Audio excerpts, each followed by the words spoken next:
Welcome or welcome back to iGaming. Today we're looking at another Vane devlog, and this one is devlog 6. It is a mammoth. It is 15 minutes long. There is loads of good stuff on here. The last one did very well, so we're going to do the same style. We're just going to watch it through and comment on certain bits as it plays. Hopefully that sounds good to you. If you are a fan of Vane and survival games in general, please subscribe to the channel. Drop a like on the video. Our second channel, Game Watch. Daily shorts and long-form content once a week. The link is in the description down below. Let's check out Vane devlog number 6. Hi everyone, and welcome to another Vane devlog. This one's a bit special as it's our first devlog that we're putting out without a normal game update. Usually we've released game updates alongside devlogs, but the next Vane update is looking to be very big, so we've decided to just put out a devlog to show what we're working on. We will be uploading a canary build publicly that you can access though, but without the Champlain Valley Map. More details at the end of the video. That said, as in the last devlog, Vane Update 5 is currently out on Steam for free. So please give it a try if you haven't yet, and be sure to wishlist the base game if you haven't. Definitely worth doing, by the way. The first thing we'd like to get out of the way is that we're redoing the entire Champlain Valley map. Oh, Jesus. We haven't cut content or anything, but we just needed to resize the landscape so we can add better detail. The map change will let us design underground areas, like basements, caves, and bunkers easier, and will let us paint more realistic landscape. The old map size was 14.5 by 14.5 kilometers. Or approximately the land area of World of Warcraft. The new map is 8 by 8 kilometers, or approximately the size of Fallout 4. That's insane. To 64 square kilometers. For comparison, Project Zomboid's map is slightly larger at 86 square kilometers, or about 9.2 by 9.2 kilometers. See, just going now, we've played it a little bit, and just going from here and following this road all the way down until you come back up to around about here takes around about 10 to 15 minutes real world, depending on what you come across along the run. But there is loads of good little bits along the way as well. At the moment, obviously the game is still being developed heavily, so there's not massive amounts of things scattered around everywhere. As you can see by this map, it's relatively empty towards these back sections, but they are making massive progress on the core mechanics, which I think is the best way to do it. Focus on those things first and then add the other stuff later, which some other games have been, Dead Matter, which, well, we'll talk about that a little bit later on tonight. We do have a video coming out for Dead Matter about 2 hours after this one, because apparently it's not dead, but we'll see. We think this is a good compromise for keeping the map interesting, but also sparse enough for long drives. Very cool. I was personally a little skeptical that it would be big enough when we were first discussing this, but I tested it out and it took me about an hour of real-life time to run across the entire map in a straight line, with no trees, obstacles, zombies, AI, blockages, cliffs, etc. That's a funky old run. New Redford's shaping up nicely and feels much more like a real, rural town. Funnily enough, the new Redford on the smaller map is actually larger than the old Redford and has more unique areas, like a baseball diamond behind the fire department. It's not nearly done, but we're excited to keep working on it. With the new map, we're also testing out a new water system based on Unreal Engine's water. These rivers flow, have dynamic banks, merge with other water sources, etc. We can dynamically build rivers and lakes in a matter of seconds, which comes in handy when it comes to designing riverside communities. Sometimes rivers need a slight adjustment, and in the old system this took forever. It's not quite ready yet, but we'll let you know when it is. What this means for you is that you can expect slightly faster development of Vane's world. We have added a ton of gameplay changes to Vane since the last devlog. One of the bigger changes we've made is with the water system. Previously, all water was considered clean. Water can now come in different varieties. Dirty water covers water that is drinkable but contaminated with bacteria, so, for example, standing water, water from streams, and water in rain barrels. Putrid water is essentially undrinkable, disgusting water with physical contaminants. So that includes waters from swamps, portable toilets, etc. So hold on, just portable dirty toilets. Water can be boiled on a heat source to convert it to clean water, while putrid water can be filtered to convert it to dirty water. Drinking dirty water has an elevated chance for your character to become ill and will increase your character's stress level. Drinking putrid water almost certainly causes your character to become ill and increases nausea, stress, etc. The idea is that you can drink putrid water if you're in an emergency situation, so if you're dying of thirst, yeah, you can drink the toilet water, but it's going to come at a pretty heavy cost. Putrid water does have its use. I'm drinking shit water. It's got to be done. Love that, though. I love that they're adding things like that. The systems overall, especially the stress, as you can see here on the left-hand side, they're very detailed. Even from the get-go, they were heavily detailed. And it looks like they're going to keep expanding on that detail to make this survival game pretty much quite hardcore, as it were. Whether they're going to add systems in the future which will allow you to change the level of these things and how much they affect gameplay, or whether you could have a system with it completely off is yet to be seen. I think that would be good for just sort of getting in and getting the ropes of the game before you actually go into these hardcore settings that do make things quite a bit more difficult. Uses though. For example, we're planning on allowing you to use it as fertilizer for crops, which will work better than just watering them. More details on that to come. We've also added temperature to water. Water and fluids in general can freeze. Wow. They can't be drank. Water will have to be warmed to above 0 to drink it. This means in winter, characters may become dependent on snow for water, as rivers and lakes can freeze over. We've also added insulation to fluid containers. Insulated flasks can keep their contents hot or cold for much longer than standard containers. That's amazing. We also added a check ammo key. As with most of our art, we're using placeholders for now, so they just use the reload animations for weapons. We noticed some community members wanted a way to check ammo without opening the inventory or reloading, so there you go. Another brilliant thing about this team is, like they've just said, the community members, they are very, very heavily focused, and they pay a massive amount of attention to the community. So things that the community do want, they end up coming to the game relatively quickly. As long as it's something that's not massively difficult for them to do, it gets done. And it gets done pretty quick. Obviously, some of those harder tasks, they take a little bit longer to implement. But the main point is that they are listening and they're focusing on community feedback, which for any game that is still in development, I think is essential. You've got to listen to your community. House alarms now flash when active. Oh, yes, that's better. Able to find the source of alarms, so this should make it slightly easier. We've added coffee, tea, and hot chocolate to Vane. You can make these by boiling water with coffee or tea bags or hot chocolate mix on a stove. These have anti-stress and pro-energy effects. You now need a lighter to use cannabis or cigarettes. You can control-click on an item to quick eat or quick drink it. This was a community suggestion that we thought was a pretty simple change. We've done a bunch of changes to locks and lockpicking. The first thing players will notice is that lockpicking is significantly more difficult than before. We've also added enhanced locks. It was very easy. Resistant and more difficult to pick. We added code locks, which function like normal locks but require a passcode to be input.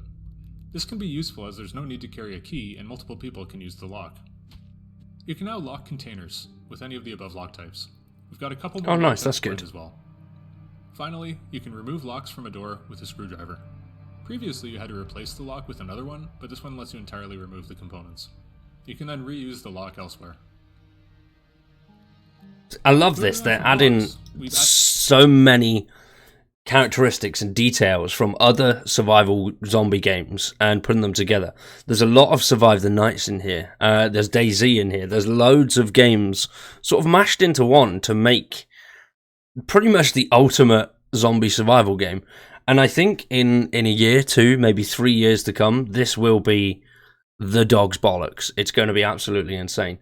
DevMatter wanted to do everything like this. For those that don't know, I think a few of the devs, I don't know if they still are or whether it was just a couple of them, they are the ones that have created this. They started in February of 2022, and so a year on, they have come a hell of a lot further than DevMatter ever has in what, 4, maybe 5 years of development.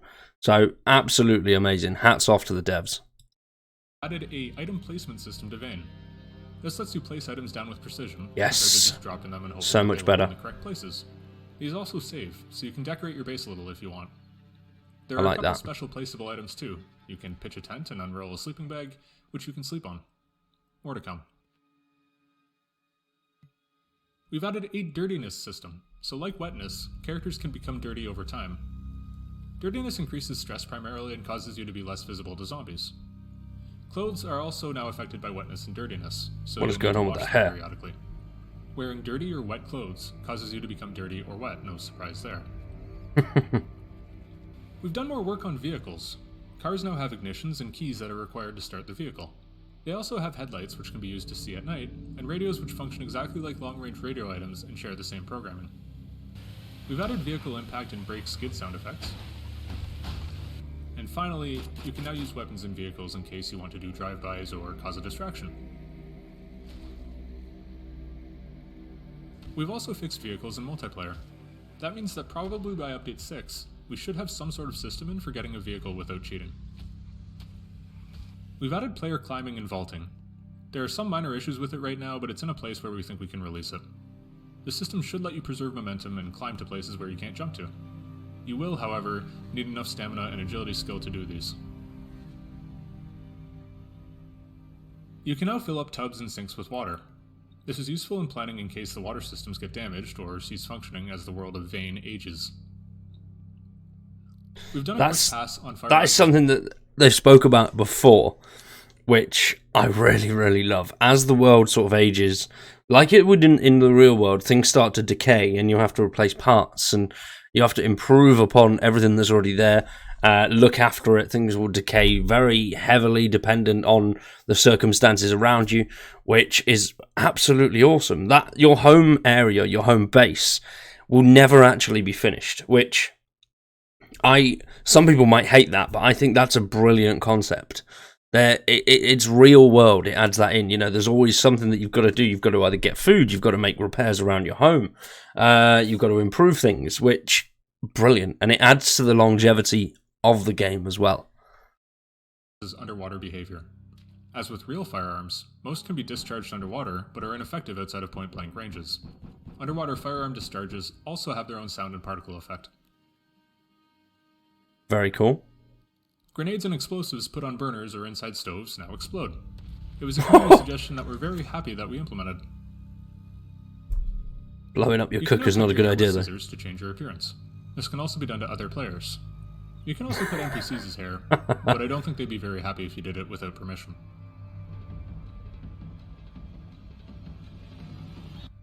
There's now a grab and equip option to pick up and immediately use items on the ground, another community suggestion. This is good if you're in a tricky situation or a rush. You can now copy and paste characters from the character creation menu as plain text. This makes sharing and backing up your character's appearances very easy. You can now open parcels with your bare hands if you have any strength skill. This was much requested by the community and apparently everyone who's posted Vane gameplay on YouTube. Yes, it was annoying. To Vane. There's only the one pull-up bar for now, but it lets you raise your strength and endurance skills and decrease stress at the cost of thirst, hunger, and tiredness. Very good. If you work out for too long, you'll also suffer pain and eventually be damaged. We're looking into ways to exercise without equipment like push-ups or sit-ups, and if you have any suggestions, be sure to leave a comment here or on our Discord server. The map UI has received a pass. Markers are now color-coded, and you can place your own map markers or waypoints. You can also select map markers to see the location name and a brief description if there is one.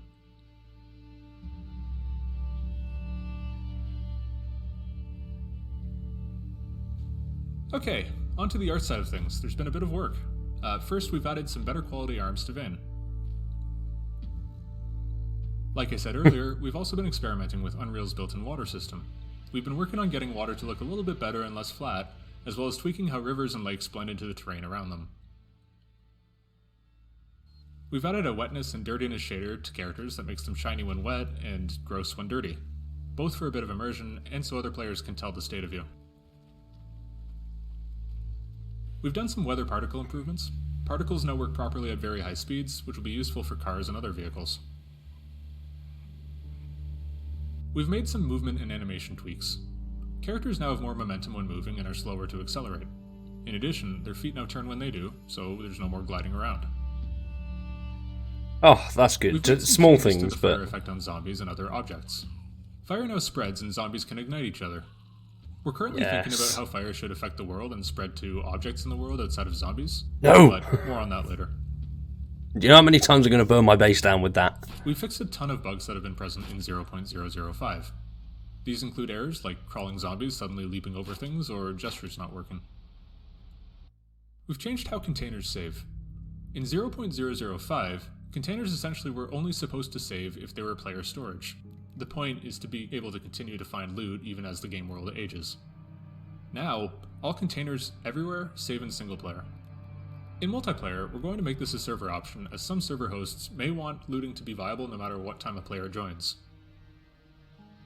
Under the hood, there's been a lot of work. First, we've redone the code for workbenches. This lets us not only use fluids in workbenches, but lets us have fluids as a result of blueprints and recipes, like coffee or tea. We can also now use any number of ingredients and tools as inputs, and receive any number of results out. This is going to be useful in systems like chemistry or drug workbenches, or advanced workbenches, and will generally let us make more complex blueprints. We've been working on a new house and building system for level designers. This lets us place houses and buildings faster than before, and wire them up to the electrical and water grids instantly. The end goal is to take the time it takes to set up and decorate a house down to a couple minutes. The interesting part of level design is crafting unique areas and stories told through the world, but towns do need houses, and so we hope that this is going to help speed that up. Also under the hood, we've redone a lot of the usable system. You can now use multiple different things from the same menu. For example, while looking at a car door, you can now use the door or reach out of the car and use whatever's behind it. Both options will now show up. Another example is with locks. You can use the door, or the lock itself, or both at the same time. This cleans up a lot on the code side of things and will reduce bugs in the future. Generally speaking, we've done a bunch of quality of life. So a load of those quality of life changes, that they are really good. And so far, the quality of life, when it comes to bugs and things like that, I myself haven't encountered many. I know there's been a couple of people that have encountered a fair few, but I haven't encountered many. A few people that I've played with or have spoke to that have played the game haven't been encountering anything that's really too game-breaking, which is a good thing, obviously. And adding all of these systems now, and like they've said about speeding up the houses, later down the line, when it comes to developing better areas, adding in new places like bunkers, like they said at the start, and general POIs, that's going to make things so much quicker, so much easier. And being able to have all that good stuff, all that UI in there first, I think is just building a very, very solid foundation for this game. If you are a fan of these types of games, this is one you have to watch. We can't list them all because there's just too many. But as examples, you can press space to exit a chair quickly, and we've reduced the amount of recoil on our firearms. That was mental, the recoil. The new game button now opens a menu with options. We've listed the most common gameplay changing options here, such that players can tweak how they play without needing to look up a command and open the console. That's good, We've very added a easy. settings menu option to enable virtual shadow maps. These are a new Unreal Engine 5 feature that produce crisper, high-resolution, soft shadows. Like Lumen, this isn't really supported by us, and isn't really meant to be a default, but it does cause shadows to look a little bit nicer. It will tank your performance though, fair warning. This one's meant for people playing with 4090s. We've also added a drop-down for language selection because many people were unable to access their desired language in-game.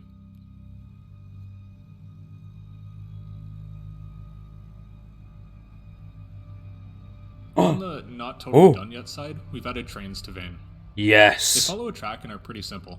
You can start and stop them, reverse them, etc.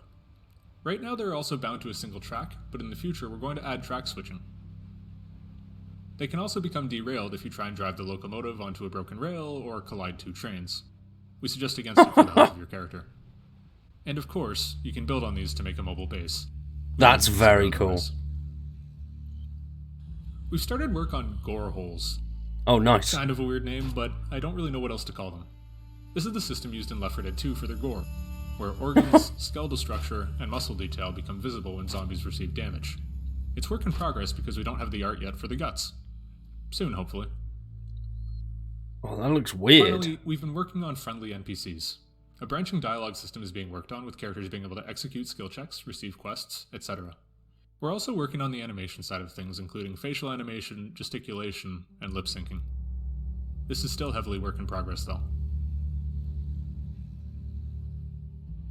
Very nice. Especially trains. Love that idea. And that's it for another Vane devlog. Like I said at the start of this video, there is no main branch update available yet, but we do promise we'll get one out once everything's tidied up. For now, we'll be uploading builds onto the Canary branch of Vane until the main game is ready. You can access the Canary branch by following instructions in the description. It won't have the main map in it, but it should work for testing purposes. We'll continue updating Canary frequently, as we always have. If you haven't yet, please join our Discord and wishlist Vane on Steam. We really don't know much about who's interested in the game outside of people that talk to us, but we do read every single comment we get, and generally I personally respond to people as fast as I can on Discord. As for wishlisting, it's sort of like a survey, and we use it to judge how many people are interested in the game. Anyways, thanks a ton for watching, thank you for your amazing support, and we'll see you on the next one. Now that was brilliant. Definitely a little bit of a longer one. I left the ending in there because, you know, all of the stuff that they said, I will post in our description as well. So if you do want to check out Discord, check out the Canary branches, all that kind of stuff, it will be down below. Definitely check it out. Subscribe to the Vane channel. And if you've got any feedback for the guys, like they said, they don't really know too much about what's going on, and other than people that directly contact them. So definitely do that. Head over to all of their pages, drop them some comments, let them know what you think. It's a brilliant game. The team are amazing, and the amount of focus that they've got on the community is just outstanding. Absolutely love it. I have been meaning to get a playthrough up on the channel, but I just haven't had time. February has been absolutely mental so far, and it's only going to get busier when Sons of the Forest launches. So I think we'll try and get one out, at least if we could do one a week or something like that, and slowly build up and basically get a base train, because, you know, that's the way shit goes. That's what we need. But very, very excited for the future of Vane. If you are too, and what do you think down below? Drop it in the comments. I'd greatly appreciate it.